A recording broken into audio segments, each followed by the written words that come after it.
What you've just heard is one of the many deaths from the monkey, the new major motion picture from Osgood Perkins, Stephen King, and James Wan.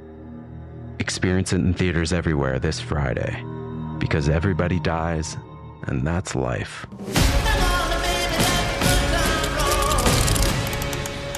Let's have some fun. Hey everyone, and welcome back to Big Mad True Crime, where we get big mad over true crime. I'm your host, Heather Ashley, and today's case is out of Reno, Nevada. Small talk sucks, so let's dive in.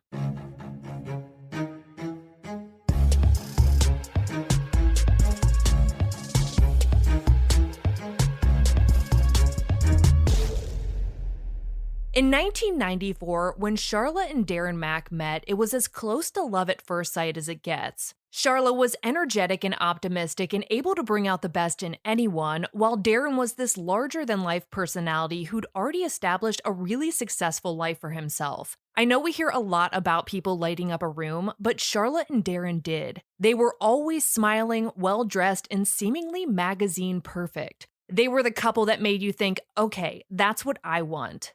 Darren's family owned a business in downtown Reno. It was a pawn shop that had been in the family for years, and it was making really good money. Court documents stated that he was making $44,000 a month, and that's not including the stake he already owned in the business. Charla wound up working at the pawn shop with Darren and his family, and when the two got married a year or so after dating, it took almost no time for him to buy them a big, beautiful house. I'm talking million-dollar range. They definitely needed a big house because once they got married, Darren and Charla became a family of 4. He had 2 children from a previous marriage, and Charla was thrust into a ready-made family. Thankfully for her, she loved every second of it. She immediately took to her caretaking role, and that goes for taking care of Darren too.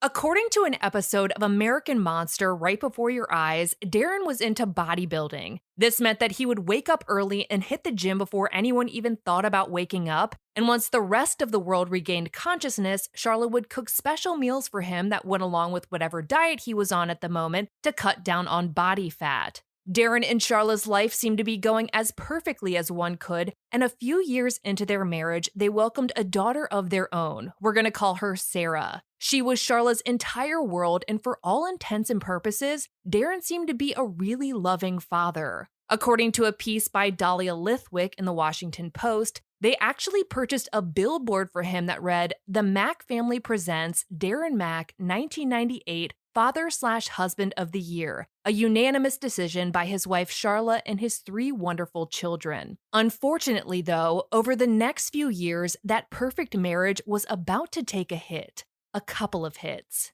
One night after a bodybuilding show, American Monster reports that Darren started to get a really bad headache. He wanted to lay down, but after he did, Charla had a hard time waking him up. It was like this headache had spread into something that was affecting his entire body, and alarm bells started going off in her head. Instinct told her that she needed to get him to a hospital, and when they got there, she started screaming for help. And it's a good thing she did, because Darren had gotten bacterial meningitis and went into a coma. Had she not trusted her instincts and gotten him to a hospital as fast as she did, he would have died. It took months for Darren to make a full recovery, but court documents state that once he did, he actually went on the radio and publicly thanked her for saving his life.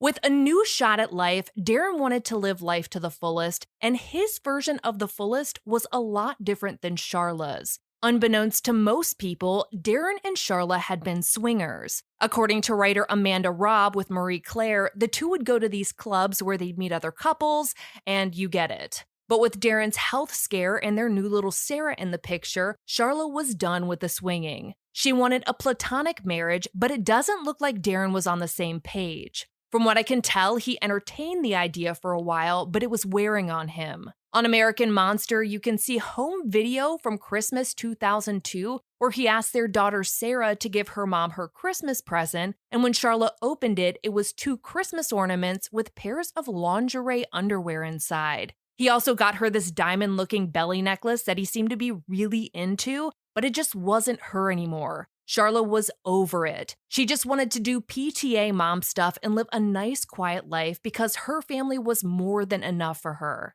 With the drastic differences in the way that Darren and Charla wanted to live their lives, their relationship started to crumble. They were arguing constantly and not just at home. Darren's cousin told American Monster about a fight they'd had at the pawn shop that was so bad that they'd asked her to essentially referee. Before long, it became clear that there was no repairing their relationship, and Charla decided she wanted out. In July of 2004, they officially separated, and Charla stayed at their family home with Sarah while Darren went out and got a place of his own. Since this was a separation period, there was a lot of back and forth emotions. According to American Monster, Darren had sporadic moments where he'd regret the damage done to the relationship, but there were other times where that clearly wasn't the case. At one point, Charlotte and Sarah came home from being out of town, only to find that someone had clearly been in the house. She initially thought someone had broken in due to the state of the house, but quickly realized that it had been Darren. He'd come over with trailers and taken a bunch of stuff out, like their gym equipment. That doesn't seem like the biggest deal on the outside, an estranged husband wanting his gym equipment, but the way it was presented in the show seemed like he didn't exactly leave the house the way he found it. Her mom said that he ransacked it. Moving along in their separation, Charla went to have dinner with a man who told American Monster that while they were at a low-key restaurant, not one that you would regularly go to, Darren showed up and sat near them. Charla was pretty stunned, and the guy she was with got really uncomfortable, and the whole thing felt very "I'm watching you," but there wasn't much anyone could do about it. Unfortunately, it got worse. Court documents reported on a time where Darren allegedly strangled Charla, and her mother confirmed it on the show, saying that it was a few days after Thanksgiving in 2004 and that he'd done it in a parking lot. I haven't found any mentions of the situation surrounding the choking event, but Charla decided not to involve the police. Her mother telling American Monster that she didn't want to scar the children or negatively impact his life to the point where he couldn't financially support the family. And finances were a big issue, arguably the biggest issue in this case. Throughout their marriage, Charla had either worked with Darren's family at the pawn shop or stayed home with the kids, taking care of everything they and Darren needed. Now that they were separated, she didn't have an income, and it's not like she was able to build a work experience portfolio to waltz into a career as soon as their marriage crumbled. They'd lived a pretty upscale lifestyle, and Darren's family money and business was the one that supported it.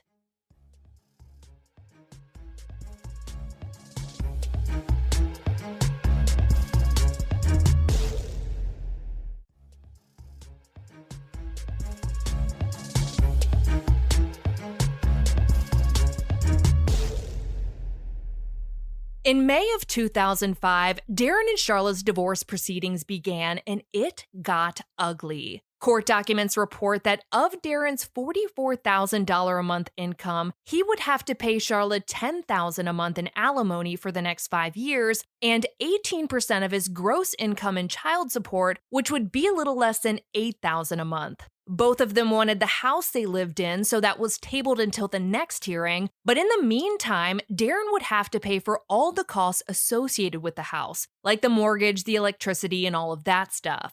But it doesn't look like he did. American Monster reported that he actually let the heat get cut off in the house, and Charla and Sarah would play camping in front of the fireplace. He also filed for bankruptcy 3 months later. It seemed a little hard to believe that on top of his business worth and monthly income of $44,000, Darren had gone completely broke in 3 months. But that was his story, and he was sticking to it. By their next hearing, the judge in their proceedings, Judge Weller, wasn't thrilled with Darren. American Monster showed footage from their divorce hearings, and Darren, who is clearly pissed off and overusing his pointer finger, said that he'd been giving Charla $1,600 a month, and that was the best he could do, that he'd been put into an impossible situation, and that 2 out of every $3 was being spent on her. Mind you, her includes his daughter. Judge Weller did a really good job at not feeding off of Darren's energy and essentially said that if he doesn't adhere to the order, he'll face jail time. Of course, Darren continued to argue that he couldn't pay money he didn't have, saying that he was only making $5,000 a month, which according to him was barely enough to live on. So let's unpack that for a second. The house payment for their previously owned home, Charla had moved out at this point, would have been likely over $5,000 a month. But all of a sudden, his income had dropped to a point where even that was out of his budget. It made sense that Charla had lost her income since she'd been working for his family, but it made zero sense that he would have had a $44,000 to $5,000 a month decrease. Analyzing the order versus what he said in court, $18,000 a month would have been roughly 40% of his income. If he was actually only making $5,000 a month now and giving her $1,600, he was paying an even lower percentage of his income at 32%. If we do the math, that 18% of his alleged $5,000 a month was going towards child support, he was only paying $900, which is $7,000 less than ordered, leaving $700 of it to go towards alimony, which was more than $9,000 less than he was ordered to pay. None of his arguments were adding up, and Judge Weller told him that he needed to start paying. When it came to custody of Sarah, Charlotte didn't want to keep her from her dad, but she was terrified of Darren having her address. In videos from American Monster, you can see her get emotional and actually cry when having to talk about making a ruling on custody because she was that scared of him knowing where she lived. The custody issue was tabled for the time being, which left them at a default of joint. Darren could have visitation without having to know where they were living. Darren was pissed. His resentment had been building and it was beginning to boil over. He started trolling the internet looking for dirt on Judge Weller, who he felt had become a personal enemy of his at this point. That's when he found a blog about Judge Weller written by a woman named Alicia. He and Alicia started talking, and by mid-2006, they were dating. You'd hope that with a new love interest, he might start moving on from his disdain for Charlotte and the judge, but no. According to court documents, he started telling Alicia that he thought Charlotte was sleeping with Judge Weller because she wanted to move to North Carolina with Sarah. Charla had never requested to move out of state. She didn't even want them to make a decision on custody because she didn't want him knowing where she lived. The last hearing Darren and Charla ever had was on May 24th, and it wasn't pretty. Darren left more pissed than ever, and a couple of days after that, went on some kind of back alley show where he was interviewed about his experience in the family courts. American Monster was able to get the footage, and in it, he says that his experience was so unbelievable that it was comparable to talking about Martians landing. Yes, he compared his custody hearings to aliens. He said that he was one of many whom Judge Weller had preyed on, using terms like tyranny and abuse, and said that Weller was the most talked about judge on the internet. Mind you, according to the Reno Gazette-Journal, he had only been on the bench for about a year and a half at that point. The most eerie part of that interview was when someone behind the camera said to Darren, "You're actually better off to murder your spouse and then plead insanity and be out in 7 years and have your kids." Darren didn't verbally respond, but whether he knew or not, he was nodding his head up and down, and this video is the most blatant example of foreshadowing that I have ever seen.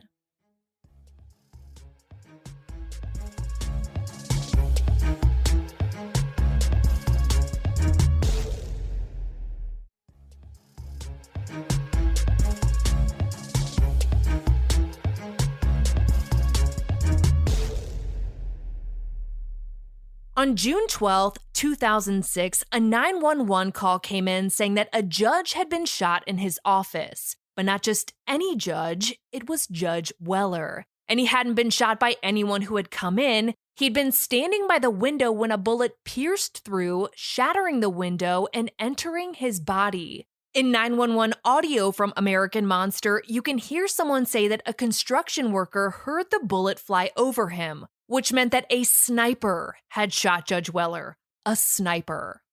This was a really big deal. You don't hear about snipers often, and as someone from Virginia, when the DC sniper was on the loose, it was pure chaos. Everyone was at risk, you never knew which county was going to be next, and everyone seemed to be getting shot at complete random. At gas stations, restaurants, schools, and parking lots, we were told to walk in zigzags, and you never knew where or when to hide. The idea that a sniper was on the loose in Reno, a massive city, was terrifying. The city shut down and the streets looked like something out of a war zone. There were SWAT officers everywhere, men with long guns and bulletproof vests, and armored trucks were everywhere you turned. They weren't sure where to look, but Judge Weller was about to give them a little direction. Because even though he had been shot, he was still alive. Police asked him if there was anyone who had any animosity towards him, and even though he's a judge and could probably think of a few, court documents report that his mind went straight to Darren.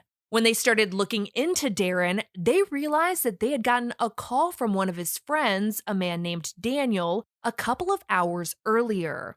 According to court documents, the previous day, June 11th, Darren had called Daniel to ask him to come by the next morning, the morning of the 12th, to pick up Sarah and take her to his mother's house. He said that Charla was going to be bringing her by at 9 a.m. and that he had some appointments to go to.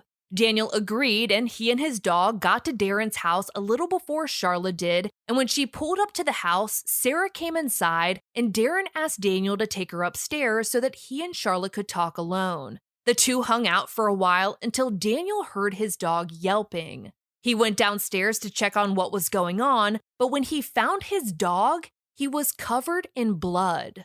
Assuming his dog had been hurt somehow, he started looking through his fur trying to find the injury, but there wasn't one. Around that same time, Darren came in from the garage and he had his hand wrapped in a towel. Instead of filling Daniel in on what was going on, like why there was blood on his dog or his hand was wrapped, court documents state that Darren brushed by Daniel and went into his room.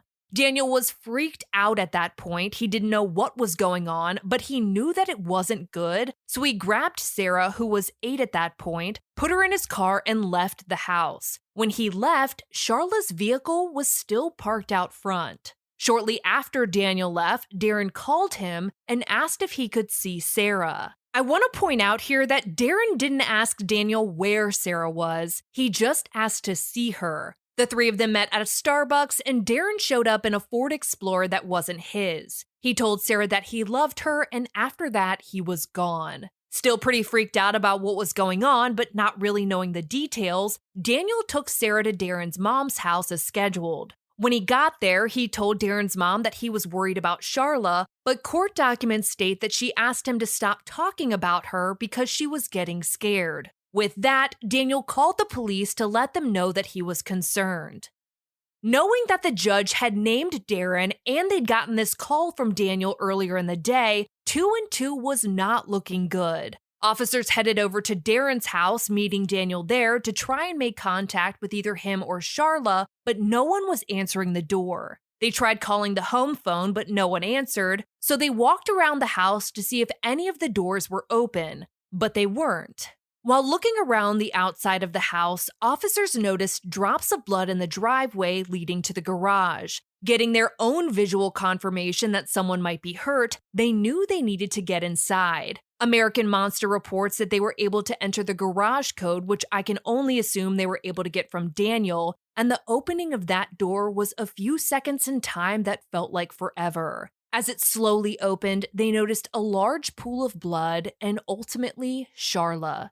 She was dead and had several stab and slash wounds, at least 7 of them. In a photo of her clothes from 8 News Now, you can see a clear cut through her shirt near her collarbone, and according to the forensic pathologist, a stab wound to her neck had cut her esophagus in half and had almost severed her trachea. She also had injuries to her forearm, wrist, elbow, and lower legs, which were wounds that looked like they'd come from trying to fight off an attacker.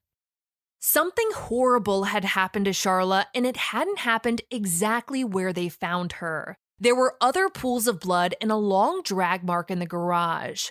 Also in Darren's garage was Charla's vehicle. When detectives looked inside the vehicle, there was more blood. According to court documents, it was all over the driver's side of the car, on the steering wheel, the shift column, and her key fob, which they had found in the passenger seat. Along with everything else they had found, they also found Charla's dog Sparkles, and she was still alive. With Charla's body in the garage in a very bloody scene, officers entered Darren's house, clearing it room by room, but he was nowhere to be found. What they did find was a yellow piece of paper on the kitchen table. On the left side of the paper was what looked like a list of things to do. It included Dan, take Sarah to his mom's name. End problem, put Lex in the garage / lock home, Charla drove a Lexus. Parking garage if yes, and attorney's office. On the right side of the paper was a list under the word equip, like equipment. It read Bushmaster 223 clip, flak vest, black vest, USAS 2 plus clips, 45 plus 2 clips, 40 cal plus clips, 243 plus ammo, and 22 rifle plus ammo. After finding that note, it felt like there was no question as to who was responsible for Charla's murder and Judge Weller's shooting, because Darren had gotten Dan to take Sarah to his mom's house. End problem is ominous and speaks for itself, and Judge Weller had been shot at from a parking garage, 515 feet away from his office. Detectives had pulled the security footage from the parking garage the morning the judge was shot, and court documents state that they caught a Ford Explorer that drove up to the 5th floor at 10:42 a.m. It backed into a spot that faced the judge's office, the rear hatch opened at 10:56 a.m., closed 6 minutes later, and drove off. If you recall, Darren had shown up to that Starbucks to see Sarah driving a Ford Explorer. And during a search warrant on his house, they found a receipt for that rental car, and it had been checked out 5 days prior and was supposed to be returned the next day. They also found what court documents describe as hostile information about Judge Weller, an empty dagger sheath on the floor of the master bedroom closet, and MapQuest directions to Judge Weller's home and Charla's attorney's house. At this point, there was an all-hands-on-deck manhunt for Darren. He was added to the FBI's most wanted fugitive lists, and he was absolutely a fugitive. He was long gone and had headed south into Mexico. Court documents state that his first stop was Ensenada, Mexico, where he parked the Explorer in a parking garage. He then made his way down to Cabo San Lucas, where he stayed in a nice resort for a few days. He was literally on vacation around other people on vacation who had absolutely no idea what he had just done. After staying at the resort for a few days, he left and made his way down to Puerto Vallarta, Mexico, until June 17th when he made a call to the DA's office and told them that he wanted to surrender. It took the FBI a few days to get down there, but at 10:30 p.m. on June 22nd of 2016, Darren Mack met agents in the lobby and turned himself in. He was charged with open murder and attempted murder. The open murder charge gave them room to decide on the degree from first down to manslaughter. He was taken to Texas and eventually back to Nevada, where he was booked into jail. It took more than a year for Darren to stand trial, and when he did, the prosecution presented their case. They told the jury that Darren had planned the attacks, renting the Explorer, asking Daniel to take Sarah to his mom's, and citing that list as a pretty damning piece of evidence. Once the prosecution rested and it was time for Darren to present his defense, there was a change of plan. Though appeal documents state that they had a list of people willing to testify to Charla's character throughout their relationship, including claims that she was abusive and had allegedly talked about hiring a hitman or two, Darren didn't want to go through with it. Instead of continuing with the trial, Darren pled guilty to the first-degree murder of his wife and took an Alford plea to the attempted murder of his residing family court judge, Judge Weller. An Alford plea is where the defendant maintains their innocence, but acknowledges that there's enough evidence to convince a judge or jury that they're guilty. As for sentencing, when combined, both charges left Darren with 36 years to life in prison, but he has fought it since the day it was handed down. From what I can put together between court documents, it looked like Darren wasn't happy with his defense, which, by the way, he paid more than $1 million for. He claims that they were going to have him claim self-defense for Charla's murder and insanity to the attempted murder of Judge Weller. Court documents state that he planned to testify that when Charla got to the house, they met in his driveway and that she had gotten verbally abusive with him and followed him into the garage where they got into a violent argument.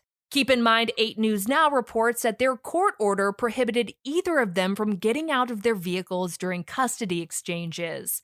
In the garage, Darren claims that Charla assaulted him with an object to the right side of his face. He claims that his right eye was messed up for 10 days, but it managed to heal before his smiling mugshot because his eye certainly looks fine there.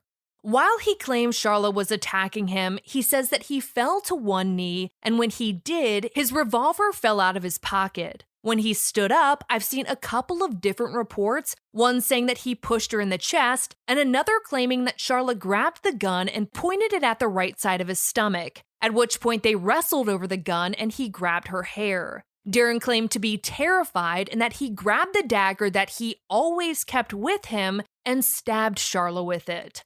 Charla was stabbed not once, but at least 7 times and had what clearly appeared to be defensive wounds.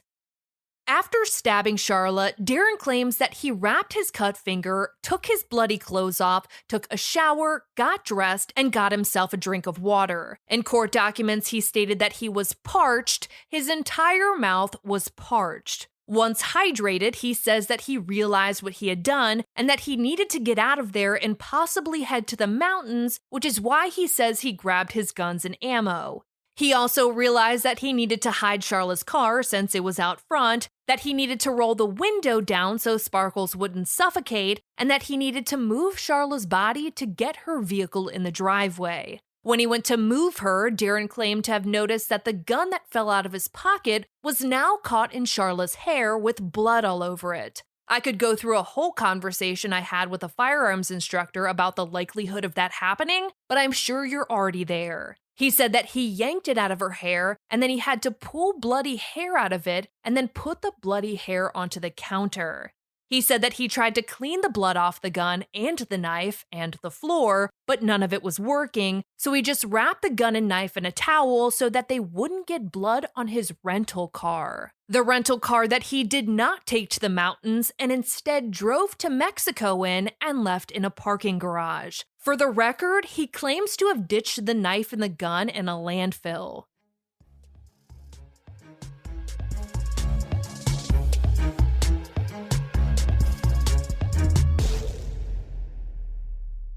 Your old or broken phone can let you down, but at Verizon, trade in any old phone from our top brands and get iPhone 16 Pro with Apple Intelligence with a new line on My Plan and iPad and Apple Watch Series 10. After all, you don't want your old phone to die on you when you're lost.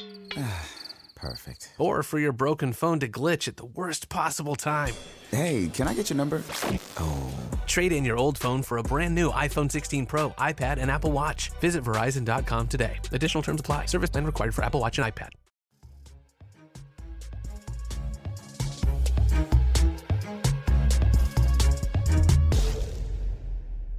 Circling back to that yellow sheet of paper with the list on it, Darren says that everything written under equip on the right side of the paper was a list that he had previously written of things they wanted to inventory for the pawn shop. It was not labeled inventory, it was labeled equip, and happened to include the same caliber of gun used to shoot Judge Weller with.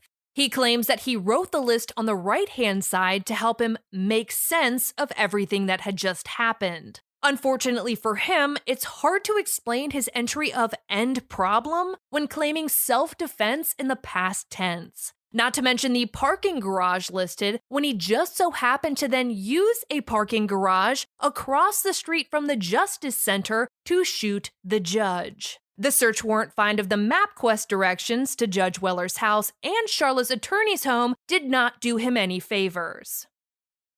Throughout Darren's appeals, he made several different claims. Through his ineffective counsel complaint, he said that he wanted his defense to find the gun and knife to help corroborate his story somehow, but says that they didn't. He also claims that one of his friends tried to find it, but that his defense told the friend to stop. He also claims to have asked his defense to hire a CSI team to recreate a scene consistent with self-defense, but they didn't.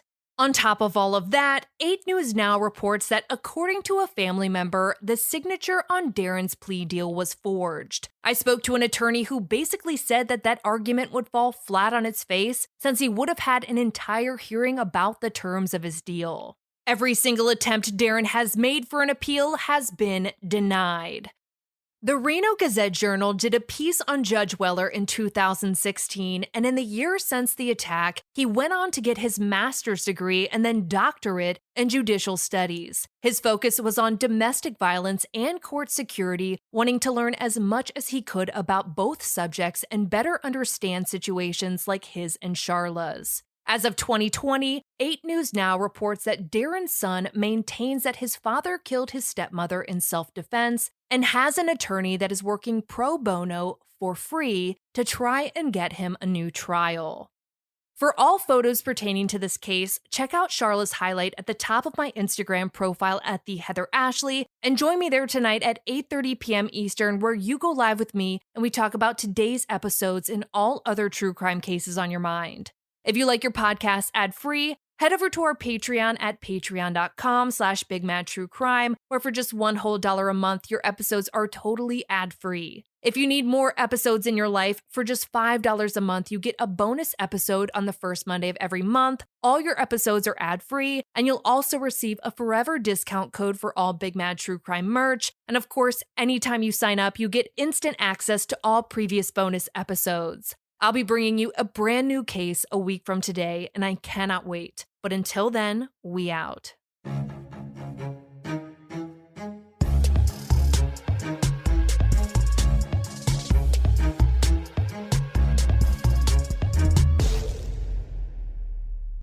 Master of horror Stephen King raves about the monkey. You've never seen anything like it. It's insane. The monkey that likes killing our family, it's back. Critics are calling it the most fun horror movie in years. It's a bloody, bloody, bloody fun time. Dad, I'm scared. I know. From producer James Wan and Longlegs writer-director Osgood Perkins comes the horror movie event of the year, The Monkey. Rated R.